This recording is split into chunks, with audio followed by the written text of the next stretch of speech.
Thank you so much for tuning to this episode of the Pu'u Muay Thai Podcast. Today, I have a live guest coming in to us virtually here at the Black Room Teep Studios. His name's Joel the Wolf Licata, and he is coming in from Maryland. I can't remember the city name. I'm blanking on. I'll let him introduce into that. But he just recently back in from Thailand. He'd been living over there, been involved in Muay Thai a little over 10 years, and found Muay Thai later in his life and really went after it. I saw it. We had him at our academy in Ventura for like a workshop seminar last year in 2025. And I didn't actually get to meet him as my first time actually getting to like sit down and like talk to Joel. So I'm stoked to have him.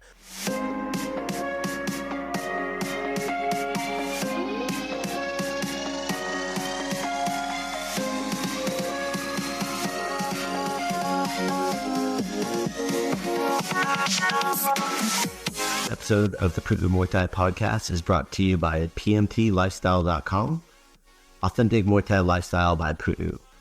Definitely go check out the website at pmtlifestyle.com for some awesome lifestyle merchandise. That's for those of you out there either involved in Muay Thai, looking at getting involved in Muay Thai, and embrace a healthier lifestyle to live the life of the Nak Muay. Go check it out. I want to talk about Black Room at Teep Studios.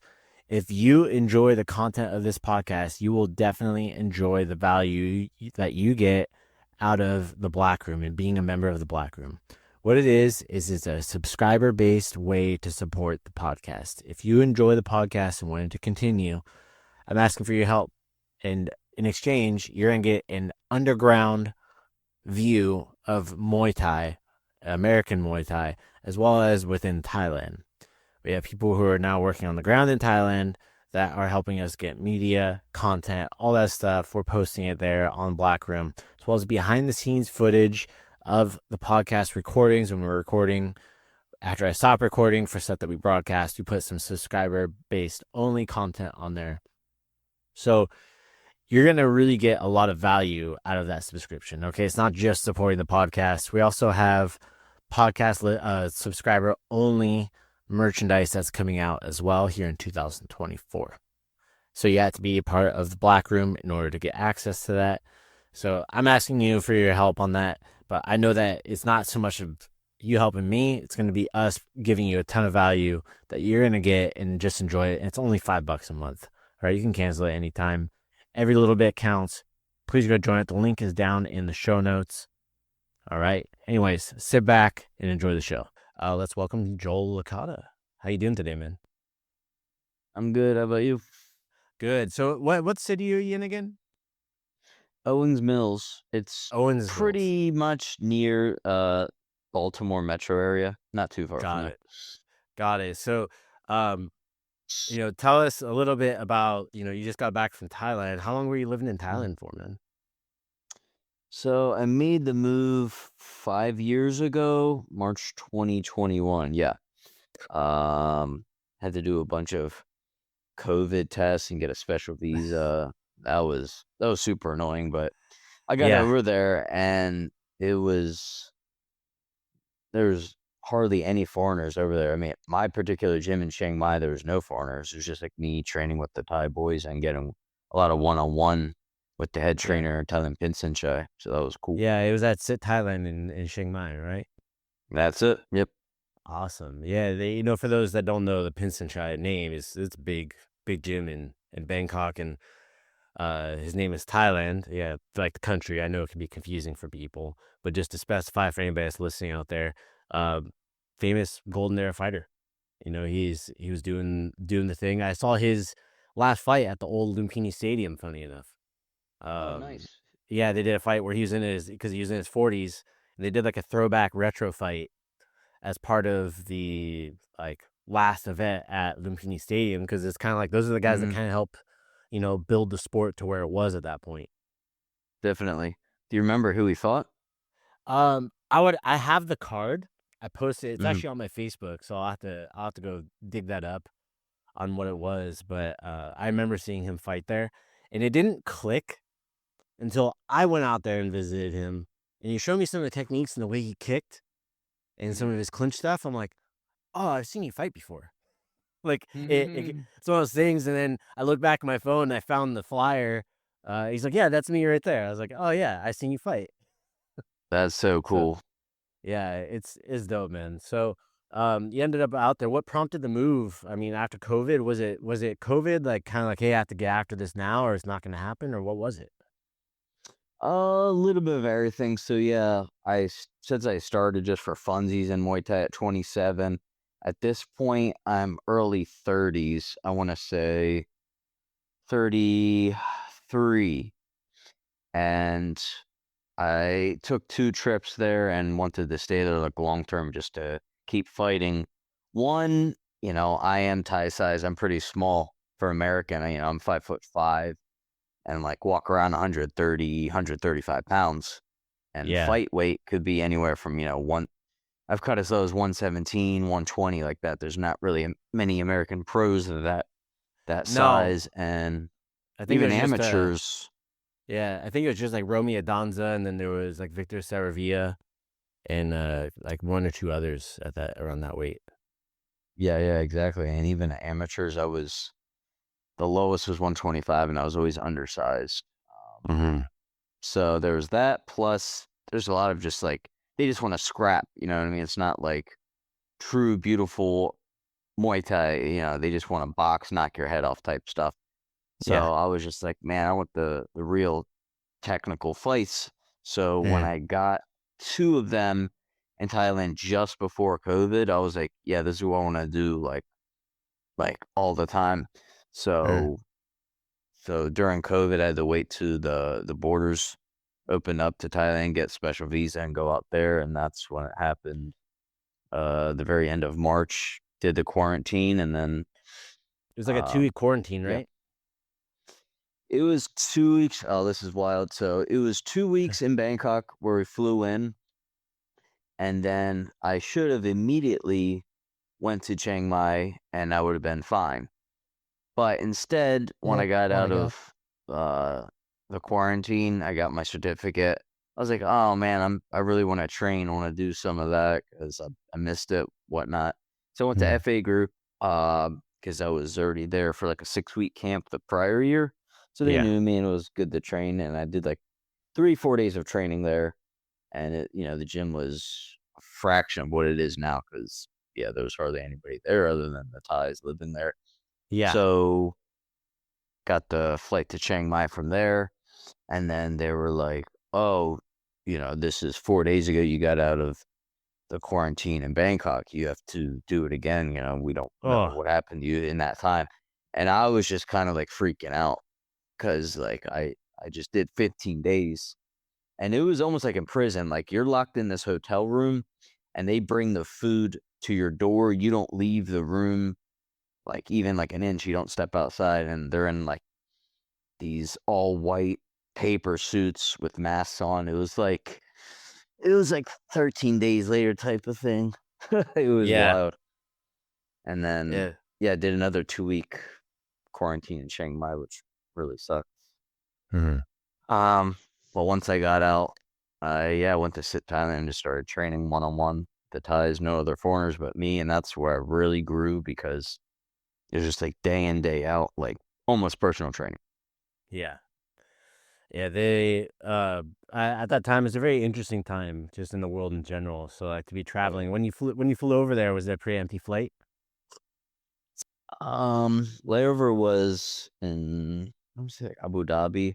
The flight was semi full, but leaving Abu Dhabi going to Bangkok was literally 3 people on a jumbo jet.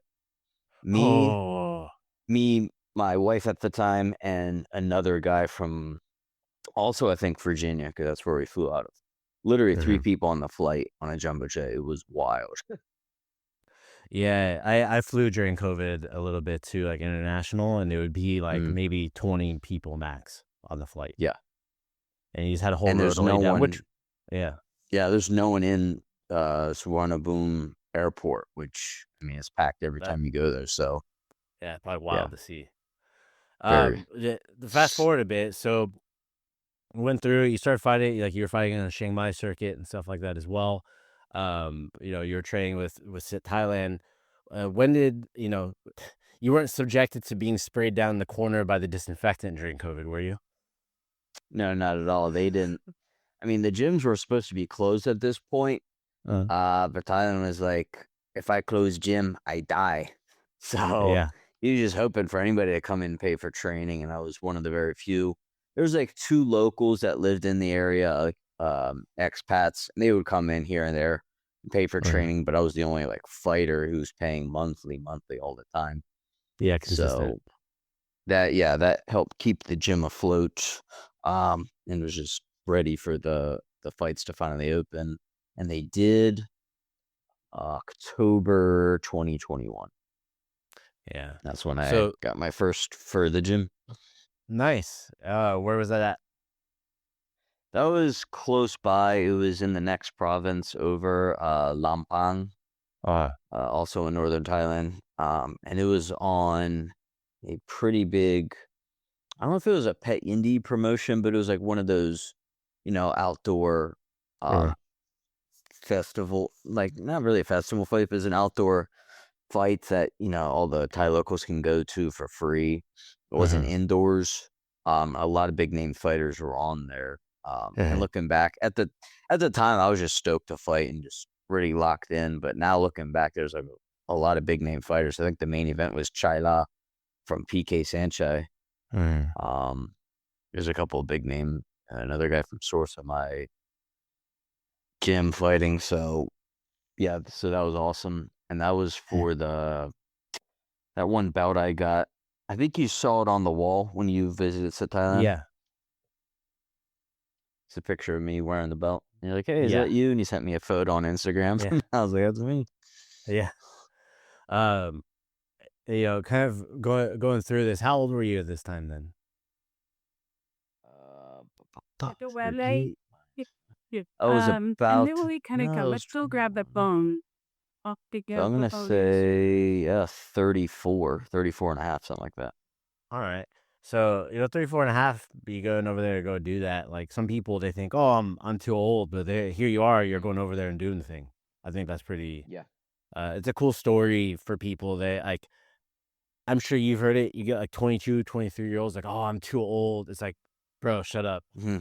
Yeah. Dude. Oh yeah. I wish I could have did it earlier, but yeah, you definitely can start at that age, especially if you take it very seriously and dive head first like I did. I wasn't like messing around. I was just kind of like, all right, no, I'm a bit older, especially in the mind of the Thais, because they start at like little kids and they're going full blown. Like they're pretty much retiring when I started, so that's where they're kind of like, oh, Joel's old, but it's like, old man. I don't got the mileage on my body like you guys do.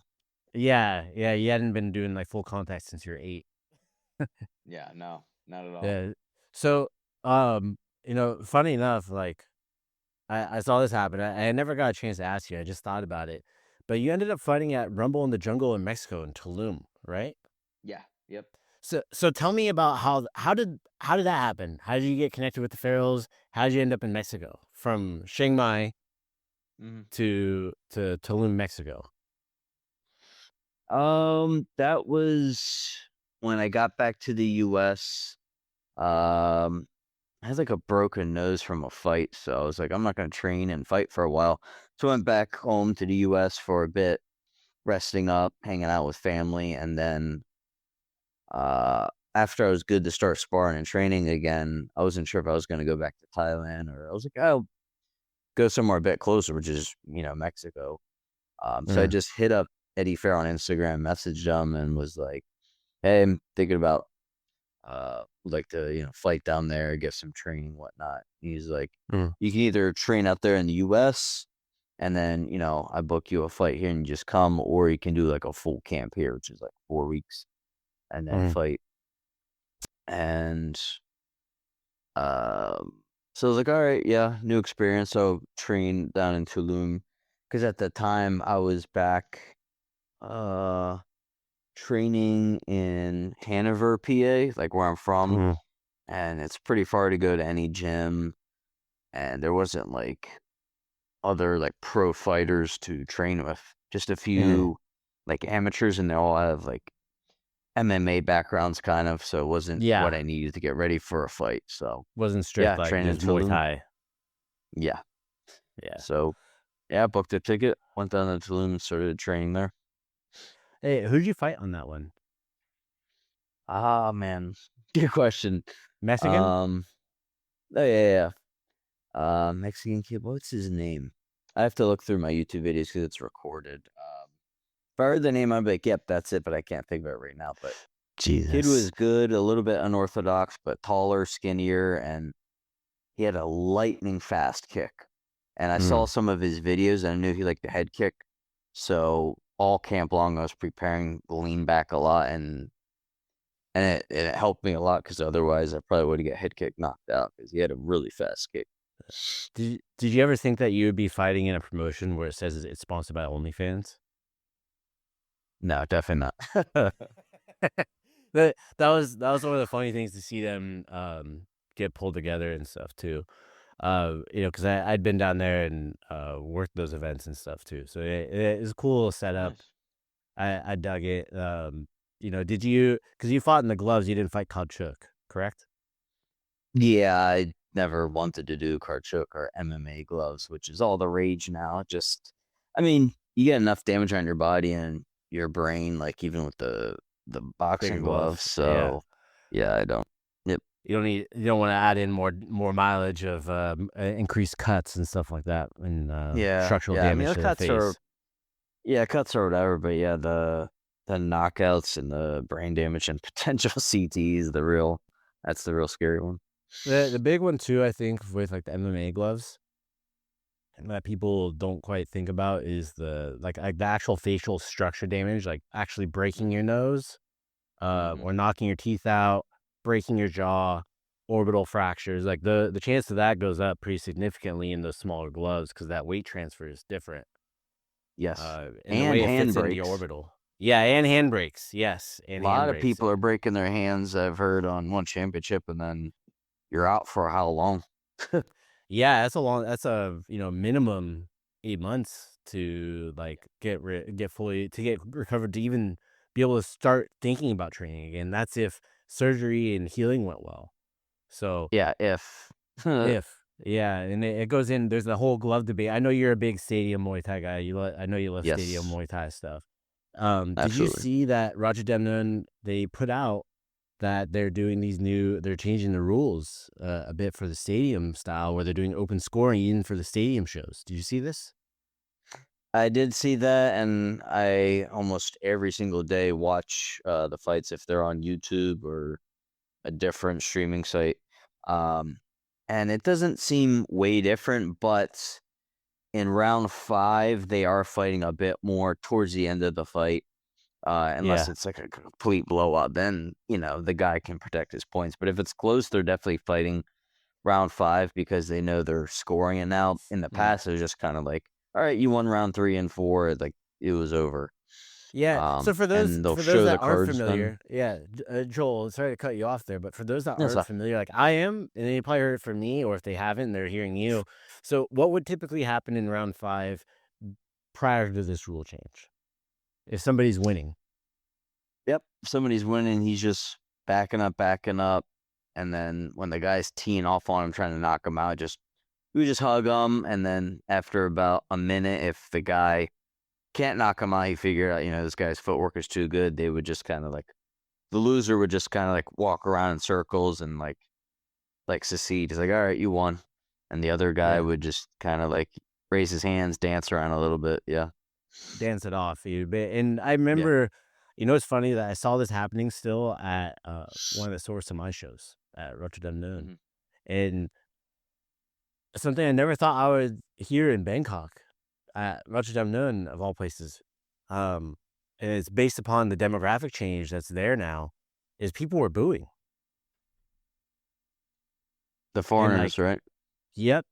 It was all the foreigners booing. It's like, because they don't understand what's going on. So, I just did an episode where I was like, is Muay Thai losing, is it losing its charm? Is it losing like its authenticity with it? Because while like for me, I love to see a fight where they fight all the way through round to round. It's also something to be said about like where they feel out the round 1, round 2, they kind of test their theory. 3 and 4 are the rounds where they're really actually fighting each other and like going at it. And then, like you said, they try to, see if they can catch up at the beginning of round 5. If they don't, they kind of dance it off. And it's kind of like that the climax was, end of round 4, beginning of round 5, essentially. Mm-hmm. Yeah. And there's something to be said for that style of fighting, but it definitely can, like, for people that don't understand that, they did, like I was saying, and people were booing, they didn't quite get it. And I think the referees are more like, before they officially came out and said they did this, they actually started warning the fighters and stuff too. I saw actually a fighter get a point deduction based upon this at Rotterdam. wow. And I remember thinking, like, it was in 2022 or 23. I remember thinking, like, whoa, like, I guess they're starting to change, and they started calling more on like the foot sweeps and stuff like that. That would always been a foul in the rule book, but they never enforced it because of the gambling and stuff like that, and how it would affect the gamblers, like with the referees warning a fighter. So in when you were over there in Thailand and you're living it, seeing the fighters, you were fighting and stuff too, because you fought in Bangkok a bit as well, didn't you? Yes, there was in Rajadamnern twice. I fought for the source of my promotion once. That was a rematch against a guy from Galsamrit Gym. And then the second time I fought was last year in May, just at the Rajadamnern Knockout, which is 3-round fight. Not the traditional 5-round I wanted, but that's all they wanted to give me at the time. I was like, all right. Yeah, take it. So Mhm. Roger Dunn knockout is like, I was just talking to somebody like, oh, I might get the fight at Roger Dunn. It's not a big deal. It's a small show. I'm like, no, that's like, even though like people like in Muay Thai perceive that as like a low thing, like for Americans, it's still a good thing to be fighting on that, because Definitely. as you've seen, and you and me have talked a lot, is the lack of context that people in the US have to the stadiums in Thailand. And the more that people go there and do that and bring that knowledge back, and they keep bridging that gap between Thailand and the US, the better the Muay Thai is going to get in the US, because it increases the education across the board. And it doesn't just stick with like niche ass people like you and me, right? It's Yes, one of the reasons for exactly. the podcast. So that way people can understand the sport at a deeper level. It helps elevate it. And, it's like, for you, you're back in, you're in Maryland, you're going to be coaching. Is that correct? Yep, that's right. Last night was my first, I guess, official night at Rising Tide Academy. There's a couple locations all over Maryland, but the owner I'm officially employed by, we have Timonium, Maryland location and Finksburg location, all pretty close to the Baltimore area. Yeah. My buddy Ben Leapov is the head coach. He's been there for years. Yeah, I He know pretty Ben. much put in a good word. Oh, nice. Yeah, I know Nice. Ben. Yeah, he put in a good word for me, and they're like, all right, yeah, let's have more classes and let's hire Joel. Awesome, man. Well, I know why, but your last fight in Thailand, what happened? Right. So yeah, this happened December like 22nd, 21st, 20, I think 22nd. Early Christmas gift. Was yeah. So I ate some bad street food the night before. I should have known better. Should have just stuck with 7-Eleven or something I made myself. Woke up, wasn't feeling great, like minor food poisoning. And was just, I guess, really dehydrated. So I was just trying to hydrate all day. I didn't want to cancel the fight. So I did that previously a couple months before, and I didn't want to do it again. So I was just drinking salt water, eating bananas, the Royal D hydration packets, and just like napping all day. When it came to the time of the fight around 9 p.m., 10 p.m. for the Chiang Mai Stadium, local fights start later than Raja, which is like 6 p.m. I think they start. So they start like 9 here. I was feeling like okay. So I got the hands wrapped, got in the ring, and then when the fight started, I just didn't feel like I normally do. Like he hit me with a punch, and I didn't even like see it coming. Like normally our reaction time is like fine, you know, a long guard, pull my head back, move, whatever, teep. But it was just like it hit me. I was like, what the hell happened? Like that was light and quick shot. And then he threw a kick. It hit me. I kicked back. And then he hit me with like this 4-piece combo that I was just kind of stood there, and that never happens for me. I got, you know, decent like evasion or defense or whatever. That's how I, you know, fought up to 38 years old with ties at, you know, 55 kilo weight class. Yeah. And that's like the really good technical Competitive. weight class. Yeah. Very, very. So it was like a knee and then a kick. And then he stepped back and sprung into like a left cross. That snapped my head back, and then like a flying knee to my ribs, all on the left side of my ribs. And I went down. It was just like they had to be broken or something. I don't know. I could barely breathe. It was bad pain. And then got out of the ring, wasn't feeling great at all. Slept the next day and felt actually better than I thought I would getting up. And then maybe 2 days later, it was Christmas, December 25th, I woke up and felt, okay, these have to be broken. Like I could barely breathe, in tons of pain. I don't know why it took 2 days. So I went to the hospital. They took an x-ray and were like, yeah, your left lung is collapsed. It's got a hole in it, and you have 3 broken ribs. And I was just like, what? Yeah. So good thing you went to the hospital, man, because they could have died. Oh yeah. I wasn't gonna mess around with as bad as I was feeling. Again, hindsight, which is 2020, I would have went to the hospital sooner, like right after the fight. But I didn't. You don't know. And then I was admitted to the hospital, got a chest tube in. They made a small incision right underneath my armpit and had that in for like 3 days. And then took another x-ray, like, all right, your lung is healing up now. You can leave the hospital in like 1 more day. But yeah, pretty terrible Christmas gift. How long were you in the hospital for? 25th, 26th, 27th. I believe 4 days, 5 nights. Yeah. Ugh. Yeah, because and that's a hard thing to heal from too, because you had to get on like antibiotics and everything like that too, right? I didn't have to take antibiotics until like a week later. The incision site, I kept it super clean, everything, but it can happen even in the U.S., but especially a country especially like in Thailand. Yeah. Septic. So the incision site was pretty red, and they checked it out a week later, and they said it's infected. So I got on antibiotics, and then waited another week, and then they took out the stitches.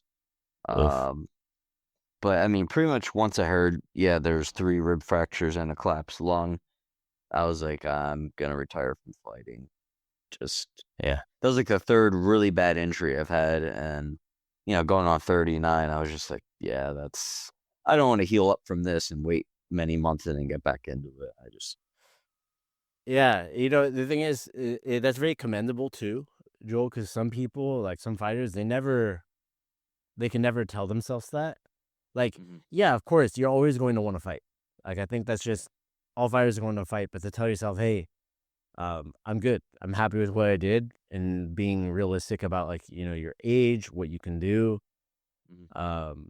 It's like, hey, you could always go back to Phuket and do a shitty tuk-tuk fight. If you want to do, like, it's like everybody always knows that's there. I just saw a video as a 70-year-old doing that down in Phuket, like a Dutch guy. And I was just like, hey, man, go, dude. Like, and this comes into also the education for people as well, is the safety standards in Thailand. And I think the safety standards are going to change in Thailand with this internationalization of the sport as well. For, better or worse, like time will tell. I think safety for the fighter is always good. But also there's a reason why Thailand is like, one of the fight capitals for just combat sports in general. So you made the decision to retire, and say, hey, I'm gonna step away from fighting, and was it immediate, like, hey, I'm gonna move back to the U.S. and start coaching, or what was that thought process? At first I was just like, man, I want to be able to just go for long walks or even a run, because it's a while just to do that between Uh-huh. like the impact, the small impacts of running. They don't want the ribs to like heal misaligned. Uh-huh. Plus, just little vibrations, you're gonna feel some pain. So just getting back to like being semi-active was first on my mind, and then after that, it was like, yeah, I'm not gonna keep living out here, with I knew like maybe two or three friends, but they were further off. They were like up in the city, and at the Uh-huh. time I was living pretty far south from the city.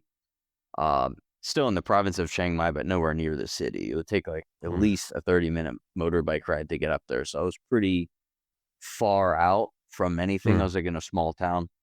So I was pretty isolated for a while. So I was just like, yeah, I want to be around, some family, some friends, and getting a coaching job would be, I mean, I always knew I was going to be a trainer after I retired, but it just kind of came up sooner than I thought. Mm. And I can understand with that, because I fell into coaching without, like, I really didn't want to. Like, I wanted to focus on fighting. Yeah. Um, so speaking of, man, you came out to the Ventura gym. Everybody dug it when you were out there. I know, like, Zach and all those Awesome. guys were stoked to have you out there. You went out to the Chow Islands and stuff like that too, right? How'd you like Ventura? Yes. Ventura is really cool. Yeah, it's not like LA. It's pretty far outside of LA, but it's got a little bit of that vibe, but Mm. smaller, like almost a smaller town version of it. Yeah, Uh, yeah, I like it a lot. It was cool. awesome. Well, so going into your coaching chapter now, hmm you said you always wanted to coach, right? Once you were done fighting. So what are some of Yep. your goals with coaching? Still do seminars if gyms hit me up in the area, or even, further out in the US, depending on the money. Um, that would be cool. Yeah, just spreading the knowledge of what I learned out in Thailand, a lot of clinching especially. Because I mean, a lot of people have basic clinch Yeah. um down here, but as far as advanced, from a lot of people I've trained with or gyms I've been to, they and I've shown that in my seminars, and I'm like, oh wow, okay, I didn't know you could do this, or that was so cool. So I really want to like spread that knowledge, and it'd be cool to raise USA's knowledge and skill level in Muay Thai. And there's definitely, fighters that are more seasoned than me and who are better than me. I know a guy like Talfetch, he's doing a lot of seminars, so Yeah. he's definitely gonna raise the skill level for sure.